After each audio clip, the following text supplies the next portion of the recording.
I think about, man, I have to perform songs every single night or every other night. He has sold out stadiums, headlined Las Vegas for nearly a decade, and written some of the biggest songs of the 21st century. But in the last 2 years, two rumors have followed Bruno Mars almost everywhere he goes: that he owes a Las Vegas casino a fortune, and that his relationship of over a decade has quietly ended. Neither one has ever been confirmed by the person at the center of them.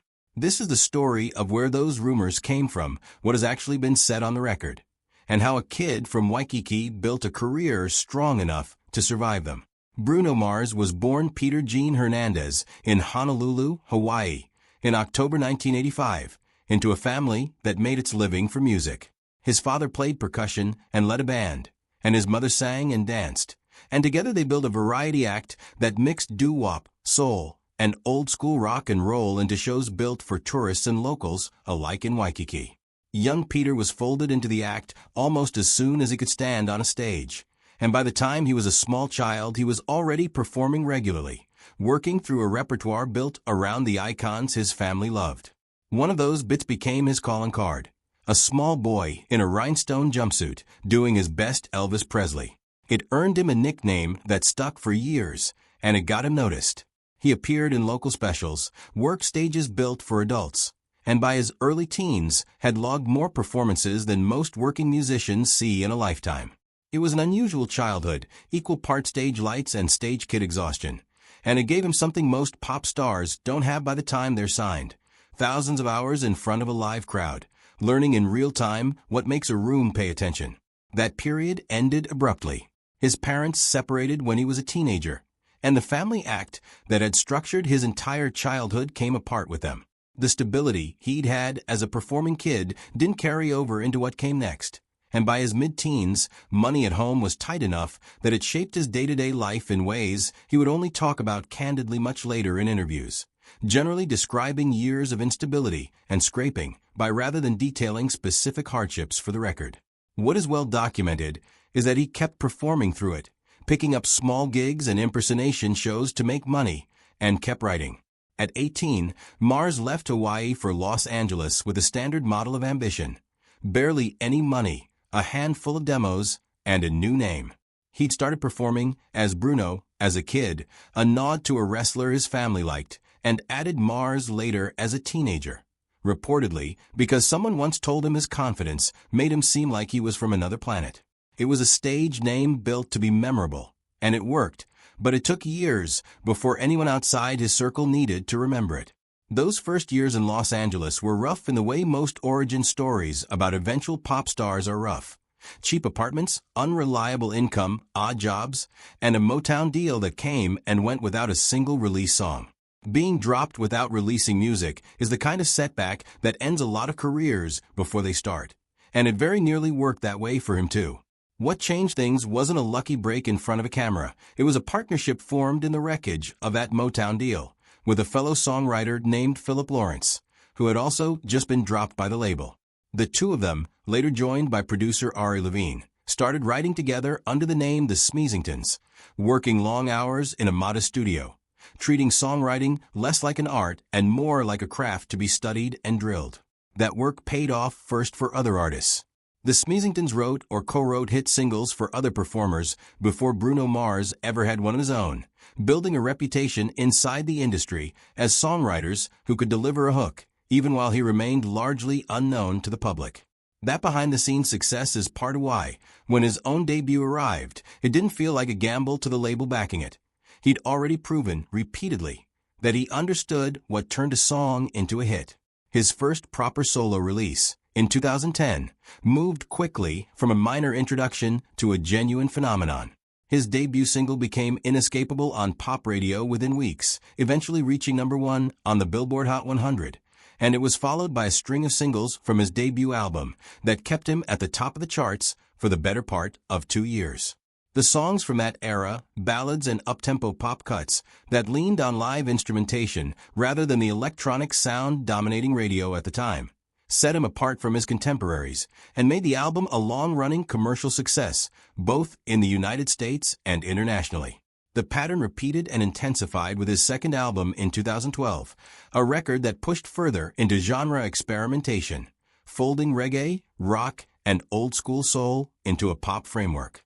Some at his label reportedly worried it was too eclectic for radio. It wasn't. The album's biggest single spent 6 consecutive weeks at #1, and by the time award season rolled around, Mars had become one of the defining pop artists of the decade, praised by critics for reviving sounds that had fallen out of mainstream fashion and copied by a wave of artists who followed. Then came the song that more than any other cemented his commercial dominance, a horn-driven, funk-inspired single released in 2014 that became one of the longest-running #1 hits of its era, staying at the top of the charts for months and becoming inescapable across radio, television, and public life in a way few songs manage. It won him more awards, more record sales, and cemented a reputation that had started as a novelty, a young Hawaiian kid doing an Elvis impression, into something durable, an artist who could write, sing, produce, and perform at the highest level across genres, without leaning on a single signature sound. His third album, released in 2016, doubled down on a specific era of R&B and funk rather than chasing contemporary trends. And it worked again, sweeping the top categories at the Grammy Awards, winning album, record, and song of the year in the same night, a feat only a handful of R&B-influenced records have managed. The tour that followed became one of the highest-grossing tours of the decade, taking him across 6 continents and setting attendance records in multiple countries. Rather than simply following that album with another solo record, Mars spent much of the next several years on a different kind of project. A retro soul duo with fellow artist Anderson .Paak called Silk Sonic. The group's debut single, released in 2021, was a deliberate throwback, a smooth, string-laden ballad recorded with vintage analog equipment rather than modern production software. And it became a massive hit in its own right, eventually winning Record of the Year and Song of the Year at the Grammys.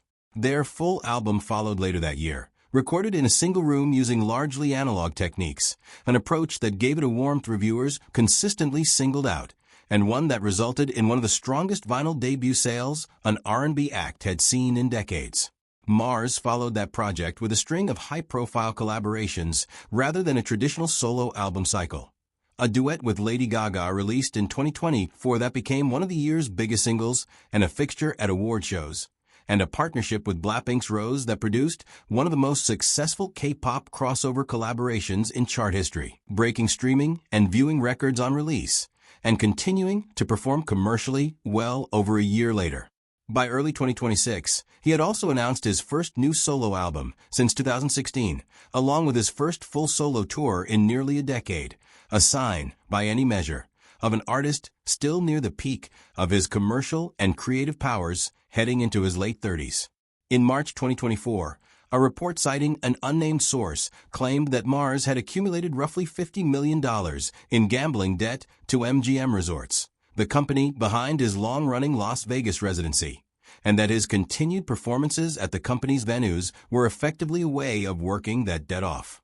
The claim spread quickly across entertainment outlets and social media, in part because it fit a familiar narrative, a wildly successful performer secretly indebted to the very casino paying him to perform, and in part because Mars had, in earlier interviews over the years, acknowledged that he enjoyed gambling and had, as a much younger man, lost money at it. MGM Resorts responded directly and quickly.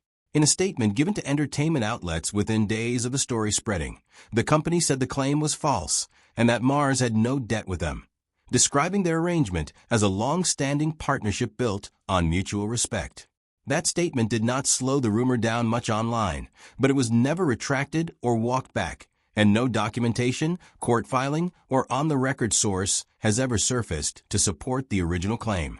Mars himself largely avoided addressing it directly for a long time, occasionally making jokes about it during live shows without confirming or denying anything specific.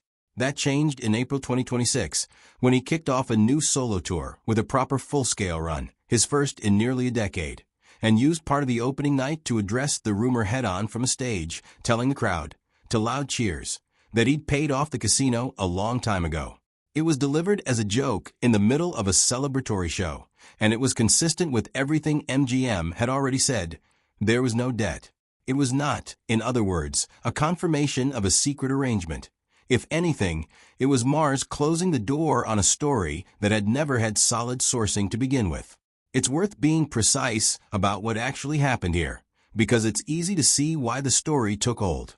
Mars has talked in the past about gambling at casinos for real money, and the sums involved in high-stakes gambling can genuinely reach into the tens of millions over time for people who play often and bet big. That's part of why an unverified, anonymously sourced claim was able to travel as far as it did. It wasn't implausible on its face. But plausibility is not confirmation, and every party who has spoken on the record about it, on both sides, has said the same thing: there is no debt. The other rumor that has followed Mars for the past 2 years concerns his decades-long relationship with model and designer Jessica Caban.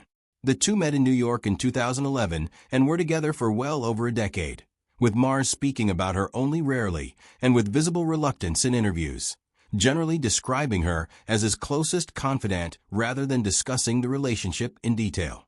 Caban largely stayed out of the public eye during his rise, appearing at red carpet events only occasionally over the years. Starting in late 2024, fans began noticing changes. The two stopped appearing together publicly. Some of the usual markers of the relationship on social media quietly disappeared, and the two were reported to have spent major holidays apart for what would have been the first time in over a decade. None of this was ever confirmed by either Mars or Caban directly. Entertainment outlets covering the story consistently note the same thing. Neither party has made a public statement confirming a breakup, and neither has confirmed they are still together.